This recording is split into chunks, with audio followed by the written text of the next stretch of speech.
होत आहे। सर्वात प्रथम आधी आपण समजून घ्या, फक्त गुरुचरित्र वाचन नाहीये। बरेच लोकांना फक्त गुरुचरित्र असेच असतं। आपण पहिले फक्त 100 लोकांचं नाव घेणार आहे, ऐन वेळेला आलेले सेवेकरी आपण घेणार नाही आहोत, कारण ते नियमाला धरून नसतात, त्यांना काही माहीत नसतं आणि त्याचा त्रास मग आपल्याला होत असतो। तर ज्यांना पारायणाला बसायचं आहे त्यांनी 9 तारखेला सकाळी 8 वाजता आपलं सगळं साहित्य घेऊन यायचं आहे। चौरक, पाठ, पोथी, माळ, नित्यसेवा आणि आरती झाली की पारायणाला सुरुवात होईल। सप्ताह म्हणजे काय? अखंड नाम जप यज्ञ सप्ताह।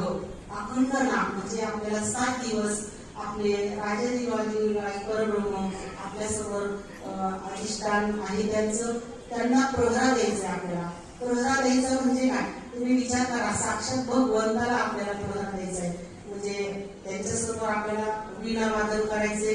2 सेवेकरी वीणा वाजवणार, 2 सेवेकरी माळ जपणार आहे आणि 2 सेवेकरी स्वामी चरित्र वाचतील। असं 7 दिवस अखंड प्रहरा करायचा आहे आणि त्या प्रहरात आपला खारीचा वाटा असावा असं आम्हाला वाटतं। कारण जे नवीन लोक आहेत यांनाही महाराज कळले पाहिजे स्वामी काय आहे, स्वामींची सेवा काय आहे आणि ती सेवा केल्याने आपल्याला काय फायदा होतो। तर हे कळण्यासाठी गेल्या 60-70 वर्षापासून आपले मोरे दादा जे आहेत त्यांनी हा उपक्रम चालू केलेला आहे। खरं तर सप्ताह म्हटलं की कीर्तन, भजन, प्रवचन असं असतं, पण इथे तसं नाही। इथे प्रत्येकाच्या हातात तुम्हाला माळ दिसेल, प्रत्येकाच्या हातात ग्रंथ दिसेल, तर वीणा वाजवताना आपल्याला इथं सेवेकरी दिसतील। होम हवन, यज्ञ या, गणेश या, स्वामी या, रुद्र या, अशी 7 दिवस 7 याग होणार आहे। तर अशी कार्यक्रमाची रूपरेषा असणारे 12 पर्यंत याग होणार आहे। त्या यागात पण आपल्याला सहभागी व्हायचं। याग का करायचे, यज्ञ का करायचा, तर यज्ञाला सुद्धा फार महत्व आहे। तर त्या यज्ञाला आपण सहभागी व्हायचे। 6 वाजता औदुंबर प्रदक्षिणा, आरत्या, सप्त्यातल्या आरत्या फार महत्वाच्या असणार आहे। तर त्या आरतीला सुद्धा आपण हजर राहायचं आहे। तर असे 7 दिवस आपण आपली नाव नोंदणी करायची आहे। तर प्रहरेसाठी नावं द्यायची। गुरुचरित्राला सगळे बसणार आहे, पण गुरु सेवेकरी जे नवीन आहेत त्यांना माहित नाही प्रहरा म्हणजे काय। पण तुमच्या 24 तासातला 1 तास स्वामींसाठी द्यायचा आहे, जेणेकरून पहिला जो सेवेकरी आलेला आहे त्याला आपण सोडायचा आहे आणि त्या दृष्टीने आपलं नामस्मरण होणार आहे जास्तीत जास्त। तर अशा पद्धतीने 9 तारखेपासून आपला सप्ताह सुरू होणार आहे। तर सर्वांनी नाव नोंदणी करणं आवश्यक आहे। सकाळी 8 ते संध्याकाळी 8 महिला असणारे ज्यांचे नाव नोंदलेले नाही त्यांना प्रहरा दिला जाणार नाहीये। तुम्ही आता म्हणाल बघू मला कुणाच तरी लग्न आहे, मला कुठेतरी जायचं आहे, पण नंतर मात्र यावेळेस कडक ठेवणार आहे आम्ही, त्यामुळं नाव नोंदणी आत्ताच करा।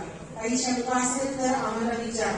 तर त्यानंतर आजच्या दिवशी ग्रामदैवतांचा सन्मान करणार आहे यजमानाच्या हस्ते। कारण जेव्हा सप्ताह बसतो तर हे फार मोठं काम असतं। महाराष्ट्र असतात करता आणि करिता तूच एक स्वामी नाथा, माझ्या दैवता मी कोणाची नसेची। तर आपल्याला सगळ्यांना मिळून हा सप्ताह आनंदाने भक्तीने पार पाडायचा आहे। आता असं नको व्हायला की 7 दिवस नाही आणि मग नंतर प्रसाद गेला, एवढी गर्दी होते, त्यातले किती जण सेवेला होते हा प्रश्न पडतो। पण असो, अन्नदान आहे त्यामुळं आपण त्यावर कार्य न करता सेवेला देखील अशीच गर्दी झाली पाहिजे अशी आम्हाला अपेक्षा आहे। तर सर्वांनी प्रहरासाठी नाव नोंदवा।